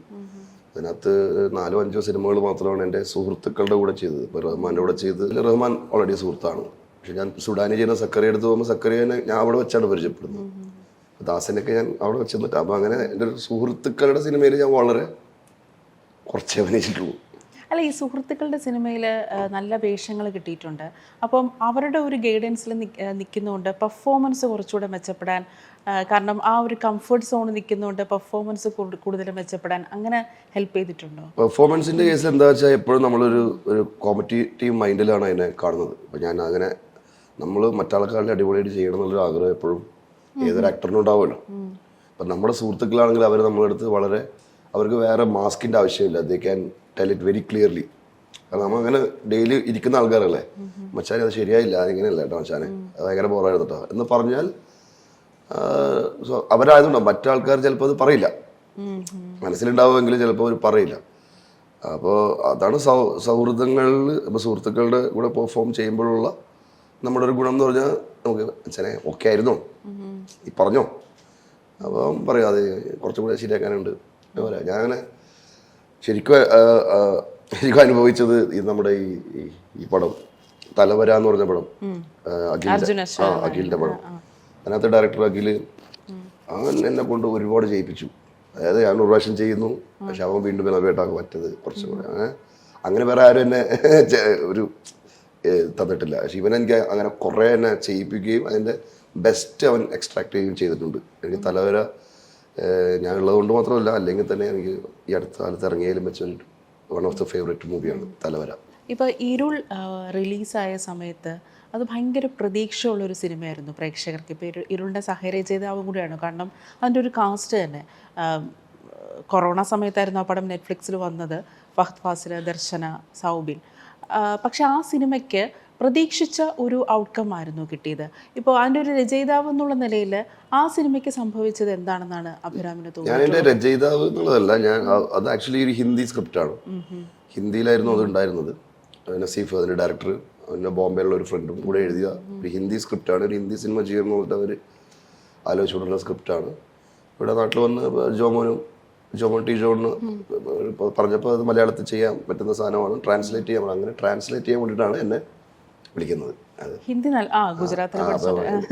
ഹിന്ദി മലയാളം അറിയുന്ന ഒരാൾ എന്നുള്ള രീതിയിൽ ആ സ്ക്രിപ്റ്റ് ട്രാൻസ്ലേറ്റ് ചെയ്യുക എന്നുള്ളതായിരുന്നു എൻ്റെ ഡ്യൂട്ടി. പക്ഷേ അതിൽ അനസ് എന്ന് പറഞ്ഞ വേറൊരു കോറൈറ്റർ ഉണ്ട്, അനസ് ബിൻ ഇബ്രാഹിം എന്ന് പറഞ്ഞിട്ട്, നസീഫുണ്ട്. അപ്പം നമ്മൾ പിന്നെ ഈ ട്രാൻസ്ലേറ്റ് ചെയ്യുമ്പോഴേക്കും കോണ്ടെക്സ്റ്റ്, ഹിന്ദി കോണ്ടെക്സ്റ്റും മലയാളം കോണ്ടെക്സ്റ്റും തമ്മിൽ ഒരുപാട് വ്യത്യാസങ്ങളുണ്ടാവും. പല കാര്യങ്ങളും നമ്മൾ ഹിന്ദിയിൽ ഒരു ഫ്രേസ് പോലെ യൂസ് ചെയ്യുന്നത് ചിലപ്പോൾ മലയാളത്തിൽ അങ്ങനെ യൂസ് ചെയ്യാൻ പറ്റില്ല.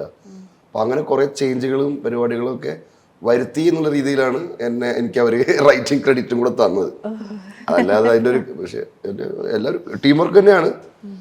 ശരിക്കും പറഞ്ഞാൽ ഇരുൾ എഴുതിയത് ആ സിനിമയിൽ വർക്ക് ചെയ്ത് എല്ലാവരും കൂടിയിട്ടാണ് ഞാൻ പറയുക. അതിനകത്ത് ആർട്ട് ഡയറക്ടർ അജയേട്ടൻ വരെ അതിനകത്ത്, ഐ മീൻ ഫഹദ് ആയാലും സൗബി ആയാലും ദർശന ആയാലും ഇവരെല്ലാം രാവിലെ വന്ന് അവരവരുടെ പരിപാടി അവരവർ തന്നെയാണ് എഴുതുന്നതും പെർഫോം ചെയ്യുന്നതും ഒക്കെ. അവരുടെ പരിപാടിയായിട്ട് ഇപ്പോൾ ഷാനുവൊക്കെ വരുമ്പോൾ ഷാനുവിൻ്റെ ഒരു ക്യാരക്ടർ എന്ന് പറഞ്ഞാൽ ഭയങ്കര സോഫിസ്റ്റിക്കേറ്റഡ് ആയിട്ട് സംസാരിക്കുന്ന ഒരാൾ എന്നുള്ള രീതിയിലാണ്.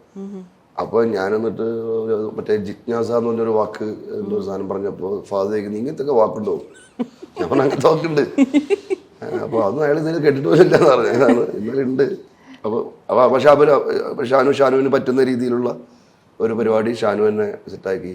സൗബിനാണെങ്കിലും സൗബിൻ എടുത്ത് ഇങ്ങനെയൊക്കെയാണ്, കുറച്ച് ഇംഗ്ലീഷൊക്കെ ഉണ്ട്, സൗബിൻ ചാലഞ്ചായിട്ട് ഏറ്റെടുത്ത് അങ്ങനെ. എനിക്ക് തോന്നുന്നു സൗബിനുമായിട്ടുള്ള സൗഹൃദം, എനിക്ക് തോന്നുന്നു അഭിരാമിൻ്റെ ലൈഫിലെ പല പ്രശ്നസന്ധികളിലും സൗബിൻ വന്നിട്ടുണ്ട്, ഹെൽപ്പ് ചെയ്തിട്ടുണ്ട് അല്ലേ? അപ്പം സൗബിനുമായിട്ടുള്ള സൗഹൃദം അത് എങ്ങനെയാണ്? കാരണം നമ്മളെപ്പോഴും സൗബിൻ എന്നൊരു ആക്ടർ, ഡയറക്ടർ അങ്ങനെ ഒരു രീതിയിൽ മാത്രമേ കണ്ടിട്ടുള്ളൂ. സൗബിൻ എന്നുള്ളൊരു ഹ്യൂമൻ ഉണ്ടല്ലോ. അങ്ങനെയുള്ള സൗബിൻ എങ്ങനെയാണ് നോക്കിക്കാണുന്നത്? സൗബിൻ നമ്മളൊരു ജ്യേഷ്ഠ സഹോദരനാണ്, അങ്ങനെ തന്നെയുള്ളൂ. അതിൻ്റെ കൂടുതലൊന്നും അല്ല. സൗബിൻ നമ്മൾ ആസ് എ ബിഗ് ബ്രദർ എന്നുള്ള രീതിയിൽ തന്നെയാണ് ഞാൻ സൗബിനെ കാണുന്നത്. സൗബി പൊതുവേ നമ്മുടെ ആ ഒരു സംഘത്തിൽ, ഈ ഒരു സംഘം എന്ന് പറയാൻ പാടില്ല, എന്നാൽ പോലും ഞാൻ എറണാകുളത്തേക്ക് വരുന്ന സമയത്ത് ഇവരുടെ ചാപ്പാക്കുരിശിൻ്റെ ഒക്കെ ഒരു ടൈമിനാണ് ഞാൻ ഈ സംഘത്തിലേക്ക് എൻട്രി ചെയ്യുന്നത്. അപ്പോൾ എല്ലാവരും പരസ്പരം ഭയങ്കര ഇൻടാക്ട് ആയിട്ടുള്ള, ഭയങ്കര ക്ലോസ് ആയിട്ടുള്ള. സൗബിൻ, സമീർ താഹിർ, ഷൈജു ഖാലിദ് തുടങ്ങിയ, പിന്നെ നമ്മുടെ സുഹൃത്ത് രാജശേഖർ എന്ന് പറഞ്ഞിട്ട് സുഹൃത്തുണ്ട്, സിദ്ധുബായ്, അമലേട്ടൻ, ആഷിക്കേട്ടൻ തുടങ്ങി ഇപ്പം ഈ എറണാകുളത്ത് ഈ ന്യൂ ജനറേഷൻ എന്ന് പറയുന്ന ആൾക്കാരൊക്കെ ആയിരുന്നു. അപ്പോൾ നമുക്കവിടെ കല്ലൂർ ദേശാഭിമാനി ജംഗ്ഷനിൽ അവിടെ ഒരു ഓഫീസ് ഉണ്ടായിരുന്നു. അവിടെ എല്ലാവരും ഗ്യാദർ ചെയ്യും, കഥകൾ, മീറ്റിങ്സ്, പരിപാടി, വൈകുന്നേരത്തെ കലാപരിപാടി, അങ്ങനെ ആയിട്ട്. അപ്പോൾ അവിടെ വരുന്ന ആൾക്കാരുമാണ് പിൽക്കാലത്ത് എൻ്റെ സുഹൃത്തുക്കളായി മാറിയ ആൾക്കാർ, ഇൻക്ലൂഡിങ് സൗബിൻ. എല്ലാവരും സിനിമാക്കാരെന്നുള്ള രീതിയിലുള്ള ബന്ധത്തിൻ്റെ അപ്പുറത്തുള്ളൊരു ബന്ധമാണ് സൗബിനായിട്ട്. സിനിമാ ബന്ധമല്ല അത്, ശരിക്കും പറഞ്ഞാൽ നമ്മുടെ പേഴ്സണൽ ബന്ധം തന്നെയാണ്. നമ്മുടെ ഓരോ ഘട്ടത്തിലും നമുക്ക് ജീവിതത്തിൽ ഓരോ പുതിയ പുതിയ ബന്ധങ്ങൾ ഉണ്ടാവുള്ളൂ. അങ്ങനെ ഉണ്ടായ ഒരു ബന്ധമാണ് സൗബിൻ. അത് അങ്ങനെ തന്നെ ഉണ്ടാവും തന്നെയാണ് എൻ്റെ പ്രതീക്ഷ. എനിക്കൊന്ന് മഞ്ഞുമൽ ബോയ്സിൽ സ്ക്രിപ്റ്റ് പോലും കേൾക്കാതെയാണല്ലേ ഗണപതി വിളിച്ചപ്പോൾ വന്നത്. സ്ക്രിപ്റ്റ് കേൾക്കേണ്ട ആവശ്യമില്ല, നമുക്കറിയാം സ്ക്രിപ്റ്റ് അല്ല, എനിക്ക് അതിന്റെ സംഭവം അറിയാം. കാരണം ഇവനൊരു ചിതു ആദ്യം ചെയ്തെന്ന് വെച്ചാൽ ആ റിയൽ ആൾക്കാരുടെയൊക്കെ ഇന്റർവ്യൂസ് എടുത്തിട്ട് അതൊരു ഡോക്യുമെന്ററി പോലെ സെറ്റാക്കിയായിരുന്നു. അത് എഡിറ്റ് ചെയ്തിട്ട് അത് നമ്മളെല്ലാവരും കാണിച്ചു. അപ്പോൾ എന്താ സംഭവിച്ചതെന്നുള്ളത് നമുക്കറിയാം. പിന്നെ ഇത് വായിക്കണ്ടായിരുന്നു. എനിക്കൊന്ന് ആ സിനിമയ്ക്ക് ശേഷം പിന്നെ ഹൈറ്റ് പേടിയില്ലാണ്ടായല്ലേ? ആ ഹൈറ്റ് പേടിയില്ലാണ്ടായിട്ടില്ല, ഇപ്പോഴും പേടിയാണ്. ഇപ്പോഴും പേടിയാ. എനിക്ക് തോന്നുന്നത് അന്ന് ഭാസിയായിരുന്നില്ലേ അവൻ പിടിച്ചോണ്ട് തന്നെ അത് ഭയങ്കര അൺഇമാജിനബിൾ ഹൈറ്റാണ്. അത് കണ്ട ആർക്കും പേടിയില്ലാത്തവരും പേടിയാവുന്ന ഒരു ഹൈറ്റാണ്. പിന്നെ ഈ കഥകളൊക്കെ കേട്ടിട്ടുണ്ടല്ലോ, വീണ് കഴിഞ്ഞാൽ പിന്നെ പൊടി പോലും കിട്ടൂല. അങ്ങനെ പേടിയൊന്നുമില്ലായിരുന്നു. ഒരു പേടി ഇല്ലെന്ന് ആർക്കും ഉണ്ടായില്ല പേടി, എനിക്ക് മാത്രമേ ഉണ്ടായുള്ളൂ പേടി. ബാക്കി എല്ലാവരും ഒരു ജോഷിലായിരുന്നു, എനർജിയിലായിരുന്നു.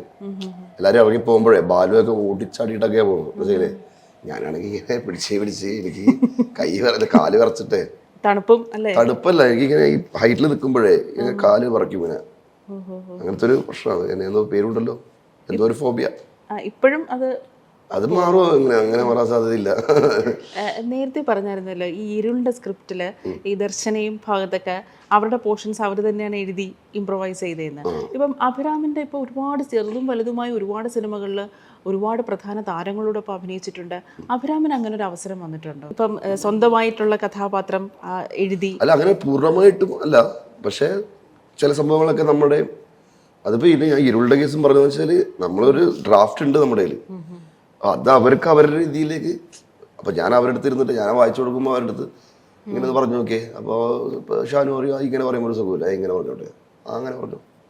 അല്ല, അഭിരാമിന് അങ്ങനെ അഭിനയിച്ച സിനിമകളിൽ അങ്ങനെ ഒരു അങ്ങനെ ഒരുപാട് എല്ലാ സിനിമകളിലും നമ്മളൊരു ഡയലോഗ് ചെയ്യുന്ന സമയത്ത് ഞാൻ ഡയറക്ടർ എടുത്താൽ ഇങ്ങനെ പറഞ്ഞോട്ടെ, ഇത് ഇങ്ങോട്ടാക്കിക്കോട്ടെ, അങ്ങോട്ടാക്കിക്കോട്ടെ എന്നൊക്കെ ചോദിക്കും. നമുക്ക് ഒരു ഫ്ലോ സെറ്റ് ആവണമല്ലോ.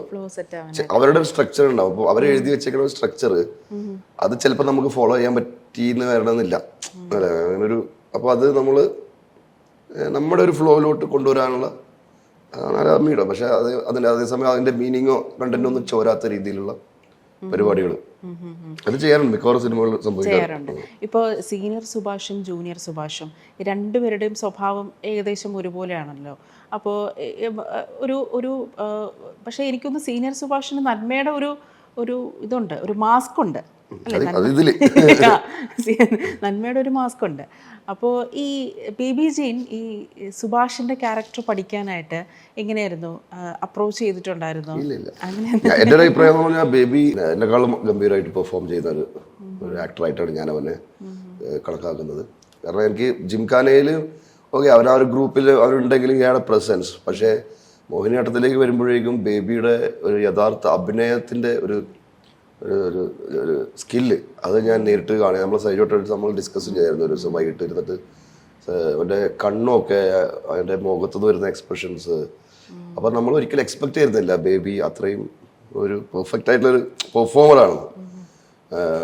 പക്ഷെ അങ്ങനെ സുഭാഷിൻ്റെ ക്യാരക്ടറിൽ അവൻ ഇൻഡിവിജ്വലായിട്ട് അവൻ്റെ ക്യാരക്ടർ ഡിസൈൻ ചെയ്ത് അവൻ്റെ പരിപാടി എന്ന് പറഞ്ഞാൽ അവൻ അതിലേക്ക് ഇന്നായതന്നെ എൻ്റെ അടുത്ത് അവൻ പറഞ്ഞതെന്ന് പറഞ്ഞാൽ ഈ മുണ്ടും നാടൻ വേഷം അങ്ങനെ ഒരു ഇമേജ് അല്ലല്ലോ അവനുള്ളത്. അപ്പോൾ അങ്ങനെ ഒരു ഇമേജിലേക്ക് വരാനുള്ള അവൻ്റെ ഒരു എക്സൈറ്റ്മെൻ്റ് ആണ് അവനെ ചൂസ് ചെയ്തെന്നുള്ളതാണ് എൻ്റെ അടുത്ത് അവൻ പറഞ്ഞത്.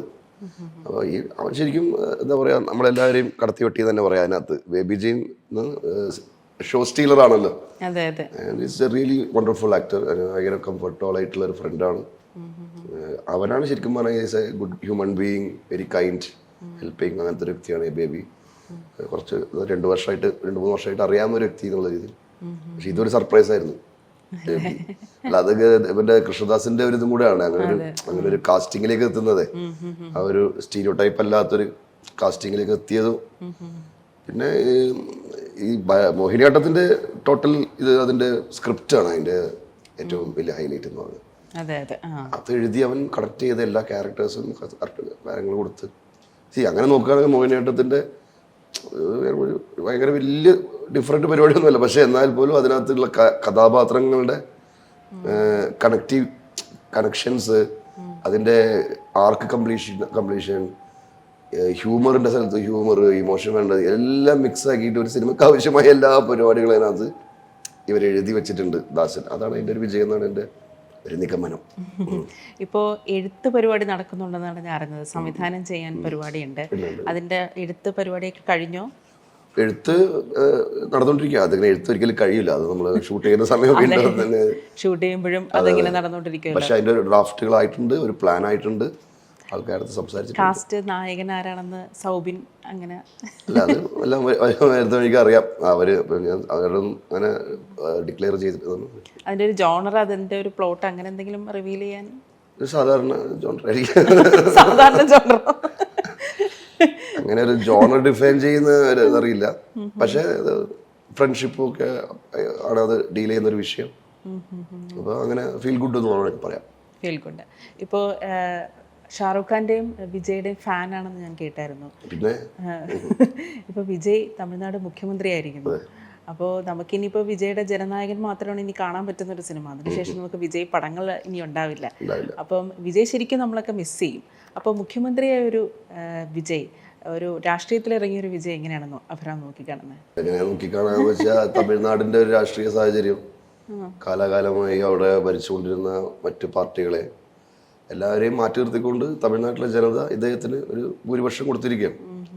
അപ്പോൾ അദ്ദേഹം ആ ജനതയോടുള്ള ഉത്തരവാദിത്വം നിറവേറ്റട്ടെ എന്നുള്ളത് തന്നെയാണ് എനിക്ക് അതിനകത്ത് പറയാനുള്ളത്.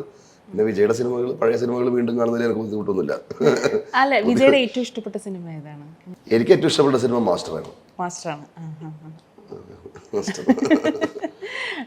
അഭിരാം ഇപ്പോൾ ഒരുപാട് പ്രഗത്ഭരായിട്ടുള്ള സംവിധായകരോടൊപ്പം വർക്ക് ചെയ്തിട്ടുണ്ട്. ഇപ്പോൾ അവരിൽ നിന്നൊക്കെ ഒരു ആക്ടർ എന്നുള്ള നിലയിൽ അതിൻ്റെ ഒരു ഗ്രോത്ത് ഉണ്ടല്ലോ, അതിനെങ്ങനെയാണ് കാണുന്നത്? ഇപ്പോൾ ഖാലിദ് റഹ്മാൻ, ഇപ്പോൾ സൗബിൻ, അപ്പം അവരോടൊക്കെ വർക്ക് ചെയ്യുമ്പോൾ ഉണ്ടല്ലോ, അവരിൽ നിന്ന് കിട്ടുന്ന ഇൻസ്ട്രക്ഷൻസ് ഉണ്ടല്ലോ, അതെങ്ങനെയാണ് ഗ്രോത്തിന് അതിനെങ്ങനെയാണ് സഹായിച്ചിട്ടുണ്ട്? കാരണം അവരൊക്കെ ഇപ്പം ഫ്രണ്ട്സ് ആവുമ്പം കുറച്ചുകൂടെ വഴക്ക് പറയാ. ഫ്രണ്ട്സ് ആണെങ്കിലും റഹ്മാനും സൗബിനും ഒക്കെ സിനിമയുടെ കാര്യത്തിൽ വളരെ സീരിയസ് ആയിട്ടുള്ള വ്യക്തികളാണ്. അതിനകത്ത് നോ ജോക്സ്, അത് തമാശ കളിക്കില്ല. അവർ പെർഫോമൻസിൻ്റെ കാര്യത്തിൽ ആൾക്കാർക്ക്, പിന്നെ അവരങ്ങനെ ആരെയും ഡീമോറലൈസ് ചെയ്യുന്ന ഒരു വ്യക്തികളും അല്ല. കൃത്യമായി പറഞ്ഞു കൊടുത്ത് സിനിമയ്ക്ക് ആവശ്യമായ രീതിയിൽ മോൾഡ് ചെയ്യുന്ന ഡയറക്ടേഴ്സാണ്. ഞാൻ റോഷൻ സാറിൻ്റെ കൂടെ വർക്ക് ചെയ്തിട്ടുണ്ട്, സല്യൂട്ട് എന്ന് പറഞ്ഞ സിനിമ. ചിത്തു സാറിൻ്റെ കൂടെ 2 പടം ചെയ്തിട്ടുണ്ട്. ചിതുവിന് നമ്മളൊരു ബ്രദർ എന്നുള്ള രീതിയിൽ നമുക്ക് അങ്ങനെ ചെറുപ്പത്തിലെ ഒരു കമ്മ്യൂണിക്കേഷൻ ഉണ്ടല്ലോ. അത് നമ്മളങ്ങനെ കൂടുതൽ ഡിസ്കസ് ചെയ്യേണ്ട കാര്യം. ഇപ്പൊ ഈ ജിത്തു സാറിൻ്റെ കൂടെ വർക്ക് ചെയ്യുമ്പോഴേക്കാണ് നമുക്ക് കുറെ കൂടെ എന്താ പറയാ, ഇനിയും പെർഫോം ചെയ്യാൻ ജിത്തു സാർ പെർഫോം ചെയ്ത് കാണിച്ചു തരും ചെയ്യും. പുള്ളിയുടെ രീതിയിൽ അത് പെർഫോം ചെയ്ത് കാണിച്ചു തരും. എന്നിട്ട് ഒരു പുള്ളി ഇങ്ങനെ ചെയ്യുന്നില്ല, അഭിരാമിൻ്റെ രീതിയിൽ ചെയ്താൽ മതി എന്ന് പറയും. പക്ഷെ അത് അങ്ങനത്തെ ഡയറക്ടേഴ്സ്, അത് നമുക്ക് കോൺഫിഡൻസ് ആണ്. അവിടുന്ന് ഒരു സാധനം പഠിച്ചു കഴിഞ്ഞാൽ, അത് ചെയ്യാൻ കഴിഞ്ഞാൽ അടുത്ത സ്ഥലത്തേക്ക് പോകുമ്പോഴേക്കും നമ്മളത് ഹെൽപ്പ് ചെയ്യും. ആ ഒരു ഇൻസ്ട്രക്ഷൻ സൗബിനും പെർഫോം ചെയ്ത് കാണിച്ചു തരുമല്ലേ? പിന്നെ സൗബി ഫുൾ ടൈം പെർഫോമറാണ്.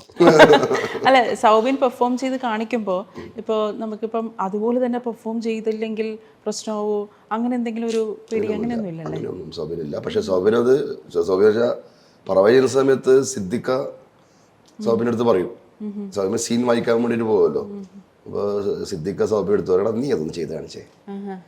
അപ്പോൾ സൗബിയുടെ രീതിയിലൊരു സാധനം ചെയ്ത് കാണിക്കും. ഓക്കെ സിദ്ദിഖ അല്ല. അപ്പോൾ അത് അവർ എന്തെങ്കിലും കിട്ടും. കാരണം പറവ എന്ന് പറഞ്ഞ സിനിമ സൗബിയുടെ ജീവിതത്തിൽ എന്താ പറയുക, ജീവിതത്തിൻ്റെ ഒരുപാട് ഏടുകൾ ഓർത്തിണക്കിയ ഒരു സിനിമയാണ്. സൗബിൻ നേരിട്ട് കണ്ട് അനുഭവിച്ച ഒരുപാട് കാര്യങ്ങളുടെ. അപ്പോൾ അത് നമുക്ക് ആർക്കും ഇത്ര പറഞ്ഞാലും മനസ്സിലാവും. സൗബിനാണ് അത് എക്സ്പീരിയൻസ് ചെയ്തിരിക്കുന്നത്. അപ്പോൾ അതുകൊണ്ടാണ് സൗബിൻ തന്നെ അത് ചെയ്തും പറഞ്ഞും നമുക്ക് തരുന്നത്. അതിനുശേഷം നമുക്ക് ഈ പ്രാവുകളെ കുറിച്ചും ഇവരുടെ പരിപാടിയൊക്കെ മനസ്സിലായത്. ഒരു 1.5 കൊല്ലത്തോളം കൊച്ചി മട്ടാഞ്ചേരി ഏരിയയിൽ, ഇപ്പം എൻ്റെ സ്വന്തം നാട്ടിൽ പോയ പോലെയാണ് മട്ടാഞ്ചേരിയിലൊക്കെ പോയി കഴിഞ്ഞു. അങ്ങനെ ഒരു വലിയൊരു ഒരു കോളേജിൽ പോയി ഒരു ഡിഗ്രി എടുത്ത് വന്ന പോലത്തെ ഒരു സംഭവമായിരുന്നു പറവ ശരിക്കും പറഞ്ഞാൽ. ഞാൻ ഇപ്പോൾ വിജയെക്കുറിച്ച് ചോദിച്ചപ്പോഴാണല്ലോ, അദ്ദേഹത്തിൻ്റെ സത്യപ്രതിജ്ഞ കണ്ടായിരുന്നു. അപ്പം ഈ സത്യപ്രതിജ്ഞയിൽ അദ്ദേഹത്തിൻ്റെ വാചകങ്ങൾ കാണാതെ പഠിച്ചാണ് അദ്ദേഹം പറഞ്ഞത്. ഇന്ത്യയിൽ ഒരു മുഖ്യമന്ത്രി ചെയ്തിട്ടില്ല. അതെ. അപ്പോൾ നമുക്ക് ഒരു ആക്ടർ എന്നുള്ള നിലയിലുണ്ടല്ലോ, എനിക്ക് സത്യം പറഞ്ഞാൽ ഇപ്പോൾ അത് കാണുന്ന ഒരു ആക്ടർക്ക് ഭയങ്കരമായിട്ട് ഒരു പ്രൗഡ് മൊമെൻറ്റും കൂടെ ആയിരിക്കും. കാരണം ഒരു ആക്ടിങ് സ്കില്ലും കൂടെയാണ്, അദ്ദേഹത്തിൻ്റെ വർഷങ്ങളായുള്ള ഒരു ആക്ടിങ് സ്കില്ലും കൂടിയല്ലേ ആ സത്യപ്രതിജ്ഞ ചടങ്ങിൽ അദ്ദേഹം. അത് തെറ്റിപ്പോയ അതെ മന്ത്രിസഭ താഴെ വീഴും. അപ്പൊ എനിക്ക് തോന്നുന്നു ഗവർണർ ചോദിച്ചായിരുന്നു, ആരും ഷുവർ ചോദിച്ചായിരുന്നു അല്ലേ, അങ്ങനെ എനിക്ക് തോന്നിയത്. അപ്പോൾ പക്ഷെ Vijay is a performer, is a super star, is a leader, is a show, എന്താ പറയുക, is a show man. And അതന്നെയായിരിക്കും ആൾക്കാർ എക്സ്പെക്റ്റും ചെയ്യുന്നത് വിജയനെ പോലത്തെ ഒരു ലീഡറിൻ്റെ അടുത്തുനിന്ന്. തമിഴ്നാട്ടിൽ ഇപ്പോൾ ആദ്യമായിട്ടല്ലല്ലോ ഒരു സിനിമ താരം മുഖ്യമന്ത്രി ആവുന്നത്, ആദ്യമായിട്ടല്ലല്ലോ. അപ്പോൾ അവരുടെ ഒരു കൾച്ചറാണത്. അവരുടെ കൾച്ചർ, അവരുടെ ആൾക്കാരെയാണല്ലോ സാറ്റിസ്ഫൈ ചെയ്യേണ്ടത്. CM എന്നുള്ള രീതിയിൽ വിജയ് ചെയ്യേണ്ടത് ജനങ്ങളുടെ എക്സ്പെക്ടേഷൻസിനെ മീറ്റ് ചെയ്യാന്നുള്ളതല്ലേ. ഞാൻ എന്നെ എല്ലാവിധ സഹായം എന്നല്ല, അല്ല അറിഞ്ഞില്ലായിരുന്നു TVKയുടെ കേരള ഘടകം. ഞാൻ പറഞ്ഞത് TV നമ്മളങ്ങനെ വേറൊരു പാർട്ടിയിലേക്ക് നമ്മളിപ്പോൾ ആലോചിക്കുന്നില്ല. പക്ഷെ എൻ്റെ മനസ്സിൽ ഉണ്ടാവുമല്ലോ ഒരു രാഷ്ട്രീയ ചിന്തയുണ്ട് നമുക്ക്. അപ്പോൾ അതിൽ വിജയ് TVK ഇന്ത്യയിൽ തന്നെ ഒരു വലിയൊരു പാർട്ടിയായി മാറട്ടെ എന്നാണ് എനിക്ക്. കാരണം ഇന്ത്യയിൽ അങ്ങനത്തെ പാർട്ടികളുടെ, പുതിയ പാർട്ടികളുടെ ഒരു സാഹചര്യമുണ്ട് എന്ന് ഞാൻ വിശ്വസിക്കുന്നു. പൊതുവെ ഇന്ത്യയുടെ രാഷ്ട്രീയ സാഹചര്യത്തിലേക്ക് ഇതുപോലത്തെ പുതിയ സംഘടനകളും ആശയങ്ങളും കടന്നു വരട്ടെ. TVK നാഷണൽ വൈഡ് വലുതാവട്ടെ എന്ന് തന്നെയാണ് എൻ്റെ. പക്ഷേ ഞാനൊരു പാർട്ടിയിലേക്കില്ല. ഏതായാലും താങ്ക് യു കേട്ടോ അഭിരാം. എനിക്ക് സത്യം പറഞ്ഞാൽ ഒരുപാട് നാളായിട്ട് അഭിരാമിൻ്റെ സിനിമകൾ കാണുമ്പോഴൊക്കെ സംസാരിക്കണമെന്ന് നമുക്ക് താല്പര്യം തോന്നാറുണ്ട്. ഏതായാലും ആക്ടിങ്ങിനെ കുറിച്ചൊക്കെ ഇത്രയും കാര്യങ്ങൾ പറഞ്ഞതിന് thank you. Thank you so much. Thank you so much.